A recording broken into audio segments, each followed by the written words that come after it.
লখিমপুৰ ভালাবস্তিৰ হত্যাকাৰীক লৈ ঘটনাস্থলীত হত্যাকাণ্ড দৃশ্যায় লখিমপুৰ আৰক্ষীৰ 29 জুলাই নিশা বগীনদী আৰক্ষী থানাৰ অন্তৰ্গত দীৰ্ঘা লীলাবস্তিৰ ভালাবস্তিত সংঘটিত হৈছিল এই নৃশংস হত্যাকাণ্ডৰ ঘটনা।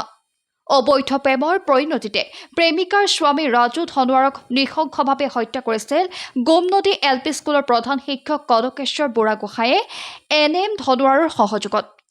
বগীনদী আৰক্ষীৰ জিম্মাত থকা হত্যাকাৰী দুজনক আজি দণ্ডাধীশৰ উপস্থিতিত লখিমপুৰ আৰক্ষীয়ে ঘটনাস্থলীত হত্যাকাণ্ডৰ দৃশ্যায়ন কৰে।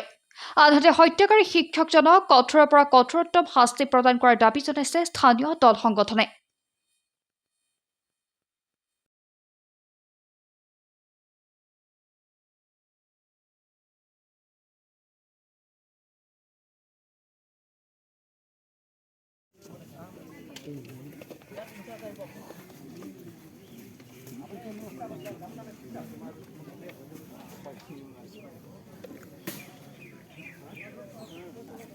চাৰিজনী ছোৱালী যাওক।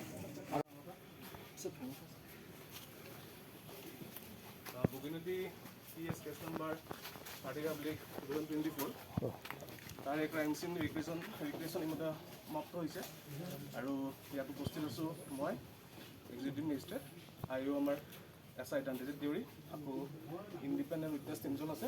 আপোনাক আকৌবাৰ পৰিচয় দি দিয়ক। মোৰ নাম শ্ৰী বাবু চুটি, মই দীঘালীলাবাসী গাঁৱৰ কিবা নিৰ্মাণ। হয়, মই শ্ৰী বদন গগৈ মানে অৱসৰপ্ৰাপ্ত প্ৰধান শিক্ষক বিনলাল উচ্চ মাধ্যমিক বিদ্যালয় আৰু বৰ্তমান মই বগীনদী থানাৰ নাগৰিক সমিতিৰ সভাপতি। নমস্কাৰ, মোৰ নাম শ্ৰী হৰিণাথ সিংহ, মই 32 নং হিন্দু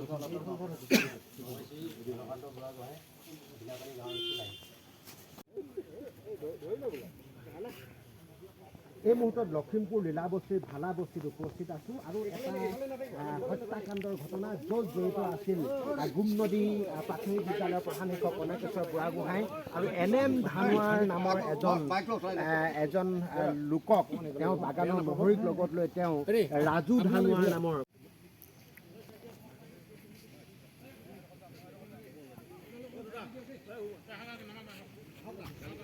ৰাজু ধনোৱাৰ প্ৰতিমূৰ্তি এটা ৰূপ দি আপোনালোক যাওক।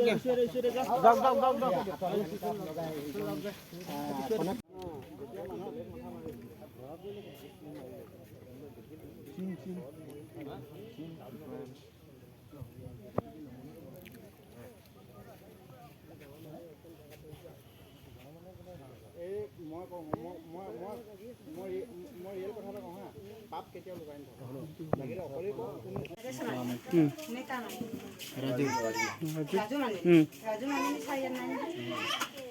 ক'ত আছে? জনা সময়ত তাৰ মা দেউতাকৰ ঘৰত আছে বুলি জানো। 2024 আজি 30 তাৰিখে ইয়াত আমি খবৰ পাইছিলোঁ। ত' তাৰে তেওঁলোকৰ সেইদিনাখন আমি FIR ৰুজু হোৱাৰ পিছত যি আমি একিউজ কেইজনক এৰেষ্ট কৰা হৈছিলে, তাৰপিছত তেখেতসকলৰ ষ্টেটমেণ্টৰ ভিত্তিতে আজি কেনেধৰণে ঘটনাটো হৈছিলে সেই গোটেইখিনি আজি ক্ৰাইম চিনটো আকৌ ৰিক্ৰিয়েট হ'ল। সাক্ষ্য কৰোৱা প্ৰলোভন দিছে। কোৱা। আমাৰ ঘৰৰ ঘটনাটো এনেকুৱা যে ৰাতি 8টামান বজাত মানুহে উঠাই লৈ গ'ল আমাৰ দাদাক।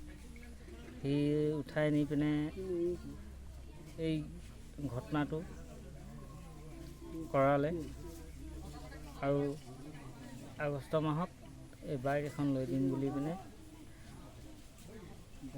সন্মুখত কৰিছিলে, প্ৰলোভন দিছিলে, প্ৰলোভন দি পেলাই হত্যাকাণ্ড সংঘটিত কৰিলে। হয় হয়, ঠিক আছে। মুঠত হয় ঘটনাটোৰ বিষয়ে হয়, সমগ্ৰ শিক্ষক সমাজতে কলংকিত কৰি পেলাই শিক্ষক কনকেশ্বৰ বুঢ়াগোহাঁয়ে যোৱা 29 তাৰিখে যি পৰতীয়া প্ৰেমৰ ফলত যি হত্যাকাণ্ড সংঘটিত কৰিলে, জঘন্য ৰূপত নিজৰ চাহ বাগিচাত হত্যা কৰি পেলাই চুচৰাই আনি যি ৰাজু ধানৰ কুঁৱাত পেলাই দিয়া আৰু ৰাতিৰ ভিতৰতে তেওঁলোকে যি মানে আত্মহত্যাৰ ৰূপ দিবলৈ যি চেষ্টা কৰিছিল সেই হৈ নুঠিল আৰু পুৱাই সমগ্ৰ ৰাইজে ওলাই আহি পেলাই সকলো অঞ্চলৰ ৰাইজে, কেইবাখনো গাঁৱৰ ৰাইজে একেলগতে মিলি পেলাই প্ৰতিবাদ কৰিলে, তেওঁৰ বাসগৃহ ঘেৰাও কৰিলে। বগীনদী আৰক্ষী থানাই সম্পূৰ্ণভাৱে সহযোগিতা কৰিলে ৰাইজক।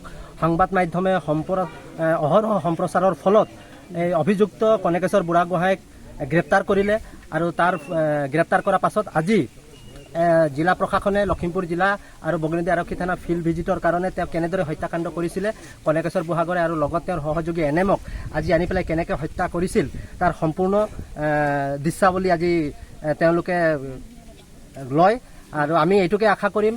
আমি সৰ্বপ্ৰথমে সাংবাদ মাধ্যম সমস্ত ৰাইজ থানা পুলিচ প্ৰশাসনসমূহকে আমি ধন্যবাদ জনাইছোঁ যে তেওঁলোকে এইটো নিষ্ঠাৰে কামখিনি কৰি আছে। আমি তেওঁলোকক ধন্যবাদ জনাইছোঁ যে এনেকুৱা অসত্য যি কাম আছিলে, যি অসৎ কাম, এই অসৎ কামৰ বিৰুদ্ধে সকলোৱে মাৰ বান্ধি থিয় হৈছে সত্যক প্ৰতিষ্ঠা কৰিবৰ কাৰণে। আমি পুনৰ এইটোকো আহ্বান কৰিম যাতে এনেকুৱা ধৰণৰ জঘন্য হত্যাকাণ্ড যাতে কোনো ধৰণৰ হাৰি যাব নালাগে, কোনো ধৰণৰ আপোচ হ'ব নালাগে, কঠোৰৰ পৰা কঠোৰতম শাস্তি পাব লাগে, এইটোকে আমি কামনা কৰোঁ। ধন্যবাদ। ষ্টেটমেণ্ট তেনেকুৱা ষ্টেটমেণ্ট অহাৰ পিছতে এনেকুৱা ধৰণৰ হেৰি হয়, ৰিকনষ্ট্ৰাকশ্যন তাৰ পিছতে হয়।